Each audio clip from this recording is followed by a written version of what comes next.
This debt limit debacle is just that. It is a sign of failure of our politics. Look, good news, breaking on our watch that a deal is close. All right, and both sides are going to say they're getting what they want. Okay, but the deal is beside the point. This should never happen this way. You know, there's an irony here. The same people who tell me during a shooting to not talk about how to stop the next one, it's not the time. It's not the time. But they're just fine with arguing to cut spending in the future when it's time to pay our bills from the past and avert default. That's okay. That's okay. It's okay to do that. This is politics of the worst kind. It is the game. And here we expose it so you can decide whether or not you want to oppose it. And of course, spending is a legitimate debate. We only have a debt ceiling. It was created, I think, in like 1917 because we can't keep to a budget. So we have to keep borrowing money to pay our bills, right? I mean, it's horrible what we do, but that's what we do, okay? So spending's a legitimate debate, but not like this. This is just bad brinksmanship. That's all the debt ceiling, kind of daring do is about, pushing to the precipice of a conflict that threatens all of us.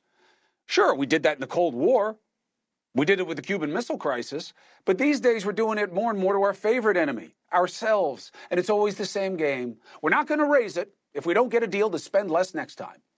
Now, both sides have done this, but only when they're not in charge of the spending.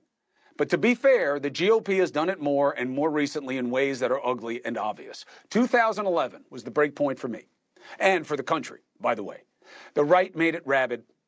They reached a deal just 2 days before the date that the Treasury estimated it would run out of money. And at the time, they were like, oh, we made a deal, but the damage was done.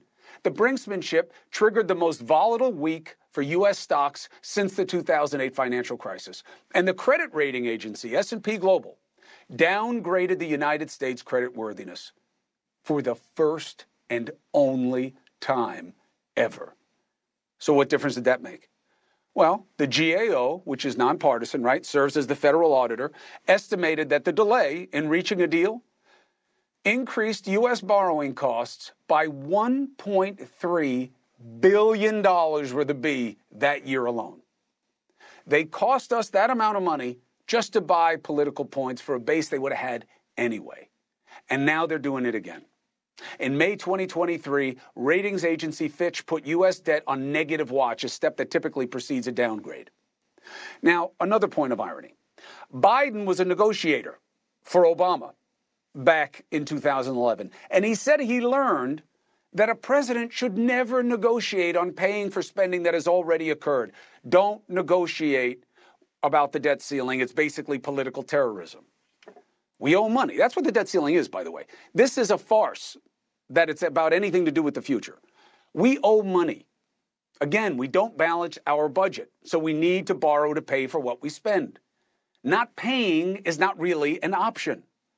So the current negotiations that center on Republican proposals to impose work requirements for some recipients of federal benefits, lasting caps on federal spending, like that's going to happen, and loosen permitting rules for fossil fuel energy projects, they're all fine. Have the debate. Make it public. But don't hurt us all in the process. And now they'll say, well, I don't think it's going to hurt us.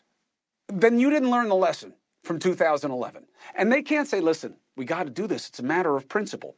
If it were a matter of principle, they would have done it during the Trump administration. And they didn't. And that was after they gave him tax cuts that were unpaid for, that they knew would be unpaid for, that triggered huge, historic budget deficits that they're supposedly against. And it was coupled with some of the biggest budgets in history. And they were just fine with all of it. Why? Because they were in power. So if it was a matter of principle, they would be consistent. But they're not. Shame on them, but shame on Biden too. And I'm not both siding it. He said he learned the lesson. He obviously forgot it. Hey, thank you for watching. Please go to newsnationnow.com, newsnationnow.com, and you can find News Nation on your television provider. And don't forget to click the red subscribe button down below. Then you will get more of News Nation's fact-driven coverage.